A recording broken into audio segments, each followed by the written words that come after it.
Alex Eala had just walked off the biggest stage of the summer, looking exhausted. Her 7-match winning streak was over. Belinda Bencic had beaten her 6-4, 6-0 in Toronto, ending a run that had taken Eala from her breakthrough Washington title all the way into the last 16 of a WTA 1000.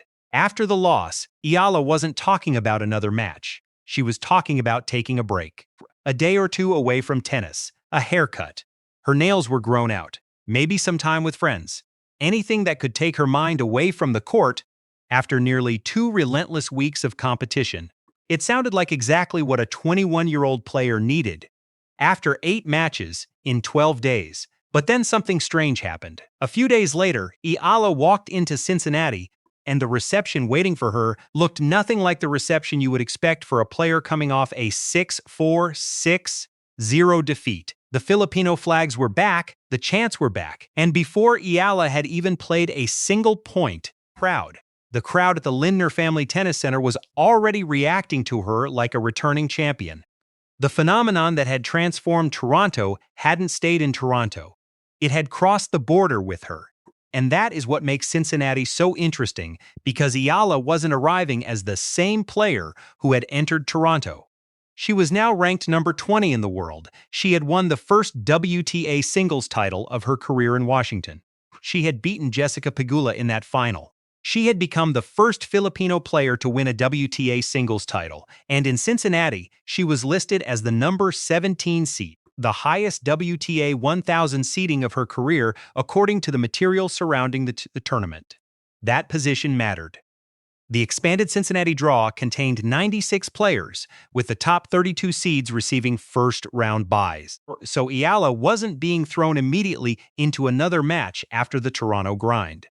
She had earned breathing room, and around her in the draw were the biggest names in women's tennis: Aryna Sabalenka, Elena Rybakina, Jessica Pegula, Coco Gauff, and the rest of the elite field. Just months earlier, Eala was fighting to establish herself inside that world. Now she was seated alongside it. But the ranking was only half the story. The more unusual development was happening in the stands. Washington had created the initial explosion. Toronto showed just how large the audience could become. Cincinnati was about to reveal something even more important. Alex's audience travels. In Toronto, thousands of Filipino supporters had turned her matches into events of their own. The flags, the chants, the families, the noise.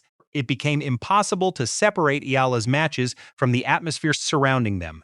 Tournament officials noticed, her opponents noticed, broadcasters noticed, and Eala noticed it herself. She later described the experience of playing in front of those crowds as something difficult to explain to people who had never experienced it.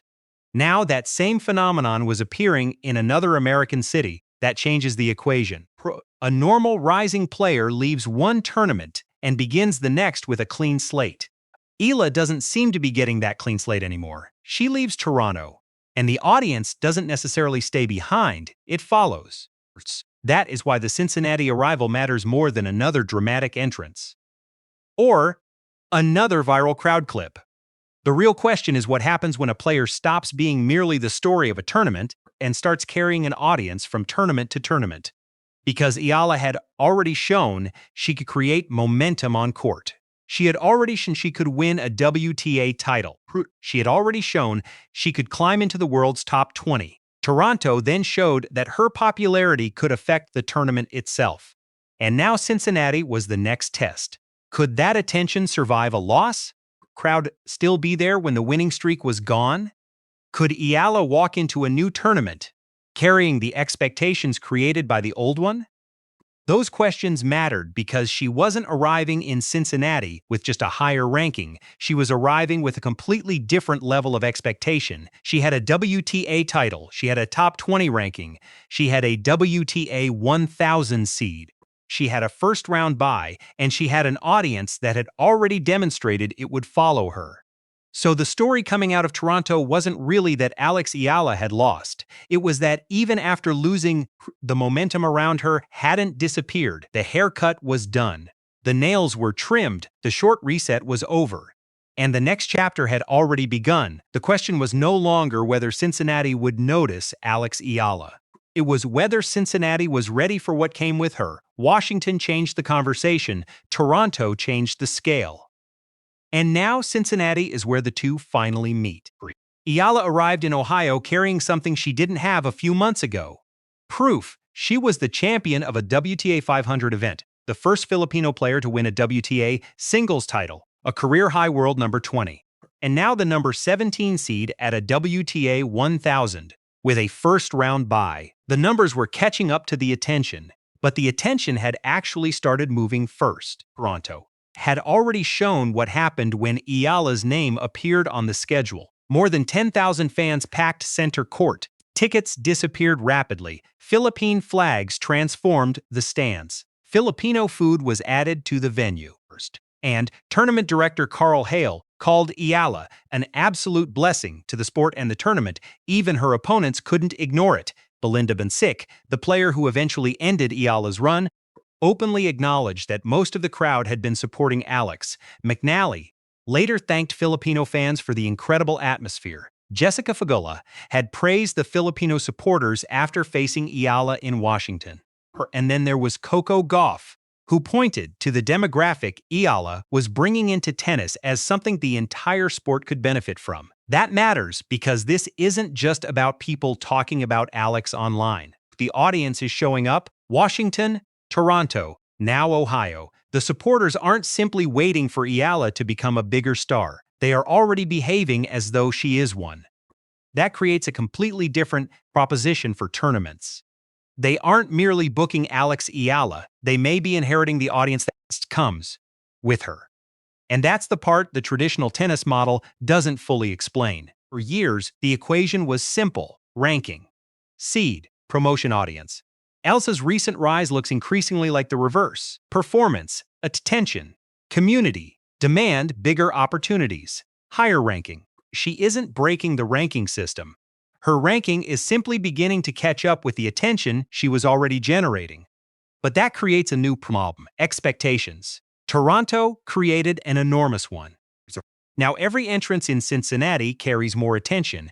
Every Filipino flag reminds her that people are watching. Every match becomes another test of whether this incredible run was a temporary surge or the beginning of something much larger. And she isn't arriving fresh. She is coming off a brutal stretch, a 7-match winning streak, a WTA title, a deep Toronto run, and an exhausting loss to Bencic.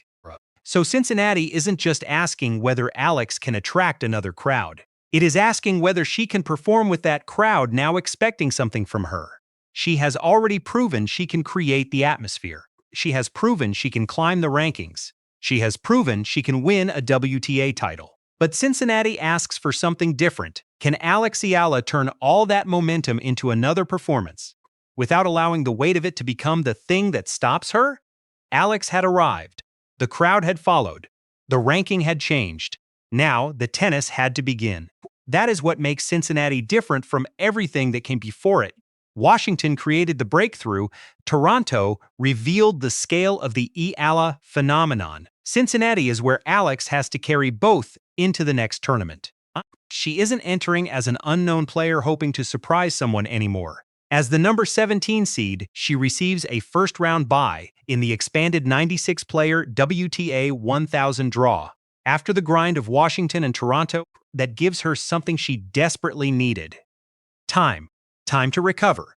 Time to prepare. And time for the rest of the field to notice exactly where she is sitting in the draw. A first-round bye changes the rhythm of a tournament. Instead of immediately fighting through the opening round, Eala starts later, with fewer early matches standing between her and the bigger names. But there is another consequence. The players waiting deeper in the draw aren't preparing for some unknown prospect anymore. They're preparing for Alex Eala. That is a subtle change, but it tells you how quickly her position has shifted. Earlier in the season, the question was whether Eala could break through against established players. Now the question is whether established players can stop her before she reaches them. And Cincinnati comes at exactly the right moment because the US Open is waiting immediately afterward. This isn't just another tournament on the calendar, it's the final major test before New York. If Eala can put together another strong run in Cincinnati, She won't arrive at the US Open simply as a player who had a good summer. She'll arrive with a WTA title, a top 20 ranking, a WTA 1000 seed, major upset credibility, and an audience that has already demonstrated it will follow her from one tournament to another. That is a completely different starting position from the one she had earlier in the season. But there is another reason Cincinnati matters. After Toronto, Eala didn't talk like someone desperate to immediately prove something. She talked about getting away from tennis, a couple of days off, a haircut, her nails, seeing friends, doing normal things. Getting her mind somewhere other than the next match. It sounds insignificant compared with rankings and trophies. But it may actually be one of the most important details in this transition. Because the next stage of Eala's career isn't simply about learning how to play more tennis. It's about learning how to live with everything the tennis has created. The crowds, the expectations, the attention, the ranking, pressure of becoming the player thousands of people specifically come to see. Toronto showed what happens when that attention reaches another level. Cincinnati now asks whether Eala can carry it without allowing it to become a burden. She has already proven she can win when nobody expects it. Now she has to learn how to perform when people do expect it. That is a completely different challenge. Washington created the breakthrough. Toronto revealed the phenomenon. Cincinnati is where the next version of Alex Eala has to emerge, and if she performs well here, the US Open becomes something much more interesting than simply the next Grand Slam. It becomes the first major stage where she arrives carrying everything she has built over these past few weeks. The ranking, the title, the confidence, the crowd, the expectations. And the knowledge that people are no longer watching simply to see what happens. They're watching because they now expect Alex Eala to matter. So the real question isn't whether this is the hottest stretch of her career. It obviously is. The bigger question is whether this is the beginning of a permanent change in who Alex Eala is as a player and how the tennis world sees her, because eventually the streaks end. The rankings change, the crowds move on. Every rising player eventually has another difficult tournament. What matters is what remains when the excitement settles. And Cincinnati is the next place we find out. Washington created the breakthrough. Toronto proved the audience. Cincinnati will test the player carrying both. The answer won't come from another ranking update or another viral crowd video. It will come from what Alex Eala does next on court. And if you want to see whether the Eala effect survives its biggest test yet, subscribe and stay with us for Cincinnati, because this time, Alex isn't walking into the tournament as the surprise. She's walking in as one of the players everyone is watching.